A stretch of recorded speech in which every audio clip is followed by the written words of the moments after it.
Assalamualaikum warahmatullahi wabarakatuh. Waalaikumsalam. Perkenalkan, nama saya Muhammad Hafiz Rizky Suparlan dan rekan saya Busro Karim. Pada kesempatan kali ini, saya akan mempresentasikan sebuah proyek yang kita kerjakan untuk mata kuliah pengenalan program ini. Proyek yang kita kerjakan ini adalah manajemen data mahasiswa berbasis teks menggunakan bahasa pemrograman Python. Nah, untuk proyeknya ini kita disusun oleh dua orang ya, yang sudah saya tadi sebutkan, yaitu saya sendiri dan juga rekan saya yaitu Muhammad Busro Karim. Lalu untuk selanjutnya di bab 1 pendahuluan ini kita akan membahas tentang latar belakang proyek yang kita kerjakan yang akan dijelaskan oleh rekan saya. Oke, untuk latar belakangnya, pengelolaan data mahasiswa seperti NIM, nama, mata kuliah, dan nilai masih banyak dilakukan secara manual. Cara ini berisiko menyebabkan kesalahan pencatatan dan kurang efisien.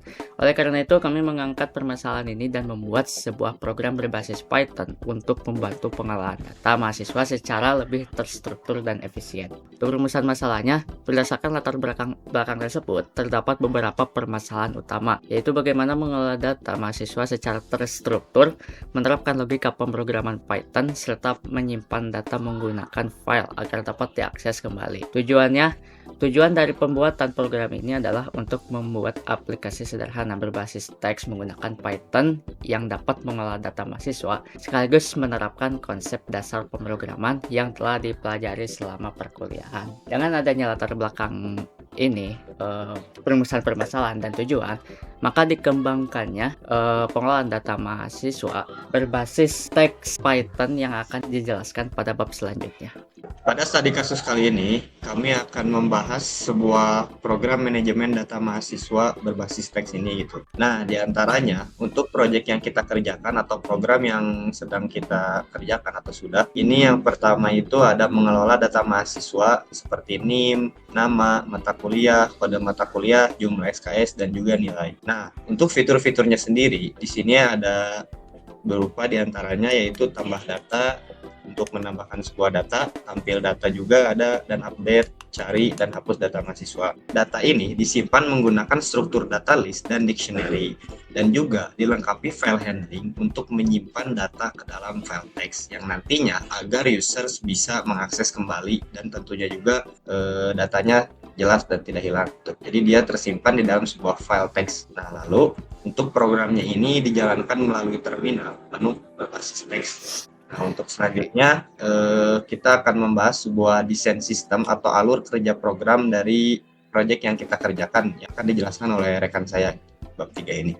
Oke, pada bab ini kami menjelaskan desain sistem dari program manajemen data mahasiswa. Flowchart. Program dimulai dengan menampilkan menu utama, pengguna memilih menu, sistem menjalankan proses sesuai pilihan, program kembali ke menu utama, yang terakhir program berhenti saat memilih keluar. Sistem ini dirancang menggunakan menu berbasis teks yang ditampilkan secara berulang. Program diawali dengan menampilkan menu utama, kemudian pengguna memilih menu sesuai proses yang diinginkan. Gitu. Berdasarkan pilihan menunya, program akan menjalankan proses seperti menambahkan data, menampilkan data, mencari, memperbarui, atau menghapus data mahasiswa. Setelah proses selesai, sistem akan kembali ke menu utama, sehingga pengguna dapat melakukan proses lainnya tanpa harus menjalankan ulang programnya. Program akan berhenti ketika pengguna memilih menu keluar. Alur kerja program ini juga digambarkan menggunakan flowchart dan pseudocode. Selain flowchart, desain sistem juga dijelaskan menggunakan pseudocode ya. Nah, pseudocode ini menggambarkan logika dasarnya secara garis besarnya saja, dimulai dari inisialisasi list data mahasiswa, kemudian program berjalan berulang dengan menampilkan menu dan menampilkan input dari pengguna. Berdasarkan pilihan menunya, sistem akan menjalankan proses yang sesuai hingga pengguna memilih menu keluar dan program berhenti. Setelah menjelaskan desain sistem, selanjutnya kami akan membahas implementasi program yang telah kami buat, yang akan dijelaskan oleh rekan saya. Oke, pada bab ini kami akan menjelaskan implementasi dari program manajemen data mahasiswa. Nah, program ini dibuat menggunakan bahasa pemrograman Python dan juga dibagikan ke dalam beberapa fungsi gitu ya. Nah, program ini ada beberapa fungsi untuk agar bisa mudah dipahami dan juga lebih terstruktur gitu. Di sini kita menggunakan sebuah modular atau fungsi ya. Yang pertama itu ada tampil menu, yang mana fungsinya ini untuk menampilkan menu-menu kepada user. Ada juga tambah data, yang mana tambah data ini untuk menambahkan sebuah data-data mahasiswa seperti NIM, nama, mata kuliah, kode mata kuliah, jumlah SKS, dan juga nilai. Lalu di sini ada tampil data. Nah, fungsi tampil data ini untuk menampilkan data-data yang sudah diinputkan oleh user. Nah, pada tambah data ini, jadi user itu otomatis menyimpannya atau sistemnya menyimpan langsung ke dalam sebuah file text. Jadi ketika ditambahkan maka akan ditambahkan juga ke dalam file text. Nah, untuk tampilkan data di sini hanya menampilkan sebuah data saja. Nah, untuk update data juga di sini user atau filenya ini otomatis terupdate ketika user itu melakukan update pada programnya. Untuk mencari data ini fungsinya untuk mencari data berdasarkan NIM untuk data-data yang ada di dalam program tersebut. Nah, di sini ada hapus data juga untuk menghapus data berdasarkan NIM yang ingin dihapus oleh user itu sendiri. Nah, ini fungsi simpan ke file ini ialah fungsinya untuk menyimpan sebuah data ke dalam file teks yang sudah dijelaskan pada bab sebelumnya. Nah, yang keempat, di sini ada perulangan while. Nah, perulangan while di sini digunakan pada menu utama untuk menjalankan program yang sesuai dengan user inginkan gitu. Jadi di sini untuk menampilkan menu-menu kepada user. Nah, di sini ada percabangan files digunakan untuk memilih menu yang sesuai juga dengan input atau yang sesuai dengan user yang itu pilih sendiri gitu. Nah, untuk try accept ini digunakan untuk menangani kesalahan input. Jadi, ketika program itu berjalan, tidak akan langsung crash atau tidak akan langsung secara tiba-tiba berhenti gitu. Nah, disinilah fungsi try accept digunakan gitu, untuk menangani kesalahan input. Oke, pada kali ini kita akan mencoba yang pertama dulu untuk sistem manajemen data mahasiswa ini sendiri gitu ya. Yang pertama kita akan mencoba menambahkan sebuah data. Ya. Data di sini pertama itu memasukkan NIM, kita akan memasukkan NIM saya. Sama juga mata kuliah, dengan pemrograman pada mata kuliah kita coba aja 034 sebagai contoh. SKS kerja di sini kita akan mencoba nilainya mungkin 90. Nah, data berhasil ditambahkan dan disimpan ke file. Jadi ketika ditambahkan ini sistem atau ini ya langsung menambahkannya ke dalam sebuah file itu berupa teks gitu ya. Nah, lalu kita di sini coba dulu untuk tampilkan data atau kita coba lagi deh tambah lagi untuk nantinya kita coba untuk menghapus datanya. Nah, di sini kita coba memasukkan NIM teman saya.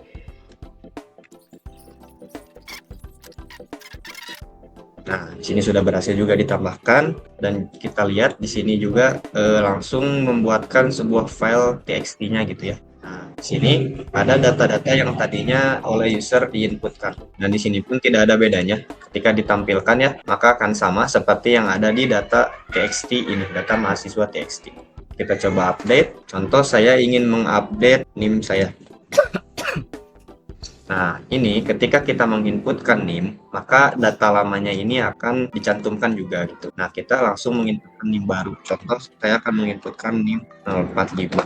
Nama barunya Hafiz aja. Matkul barunya sama aja. Kode matkulnya juga nilainya misalkan saya tambahkan 92. Berhasil diupdate. Nah, kita coba tampilkan apakah terupdate atau tidak. Ya, jadi ketika kita mengupdate sebuah data, maka akan terupdate juga gitu ya, otomatis di sini di terminalnya. Nah, di sini Hafiz Rizky sudah terupdate dan ininya juga nilainya sudah terupdate, maka semuanya pun di sini akan terupdate secara otomatis. Dan di data mahasiswa TXT ini terupdate juga. Nah, data disimpan pada jam 01.14.50. Lalu yang akan kita coba yaitu mencari data mahasiswa. Kita coba untuk mencari data mahasiswa. Nah, ketika saya menginputkan data yang tidak ada atau yang tidak sesuai, misalkan ini. Nah, maka output yang muncul ini adalah data mahasiswa berdasarkan NIM tersebut tidak ditemukan seperti itu. Nah, jadi untuk data yang NIM-nya tidak ada di dalam sebuah list dan dictionary, maka akan ditampilkan sebuah output seperti ini. Berbeda dengan data yang ada gitu ya, ketika kita menampilkan sebuah data atau mencari data berdasarkan NIM dan NIM tersebut memang ada, maka yang akan ditampilkan yaitu data dengan NIM tersebut. 2011 misalkan saya akan mencari data. Nah, maka output yang dihasilkan ialah data ditemukan. Lalu di sini ada yang kelima, yaitu bagian hapus data ya. Saya akan menghapus NIM yang saya inputkan sebelumnya, yaitu NIM saya. Nah, ketika kita menginputkannya, maka outputnya akan data mahasiswa berhasil dihapus. Kita coba di sini ditampilkan.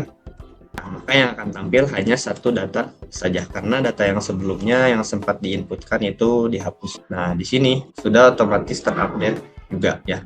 Lalu yang terakhir di sini, ketika kita mengklik atau kita menginputkan sebuah angka 6 atau keluar, maka program tersebut akan selesai.